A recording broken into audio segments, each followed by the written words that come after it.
Takže včera sme vám sľúbili ďalší taký krátky zostrih toho, čo sme dneska zažili. Zažili sme toho veľa. Čakaj, fúka do mikrofónu, daj vám tak. Fúka, dobre všetko. Je to v pohode. Je to v pohode, to dobre, si, no. Dobre, no môžeme.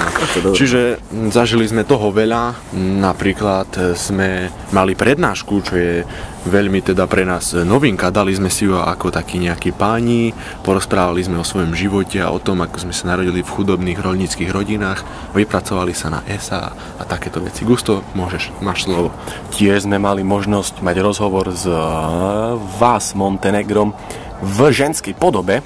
A okrem toho aj rozhovor, ako už klasicky býva na takýchto akciách s redakciou portálu Gameside.sk. A tento raz to bola zase opäť Lenka, ale ešte aj sme si zatancovali s Indiánom v revolučnej hre Just Dance 4 na Kinecte. Počkaj, ešte trošku gusto. A poriadne sme im to natreli, o 1000 bodov sme mali len menej. Áno, aby bolo jasné na videu, teraz vidíte, že tancuje tam Fiola, Gelu, Luxo Encrypt. a Encrypt. Áno.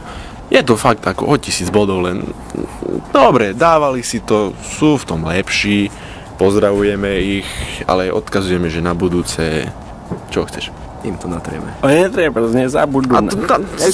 Transformeris. Netreba zabudnúť na to, že sme mali rozhovor s herným Esom, ktorý bol majstrom sveta v hre Trackmania 2011. Áno. To sme sa dohodli, že tu nedáme, či? Taktiež má sponzoring od Red Bullu, ktorý mu dáva krídla a hraje na Logitechu. Má peniaze. Krídla. Má peniaze. Ale prečo sa mu tak darí? Pretože má peniaze!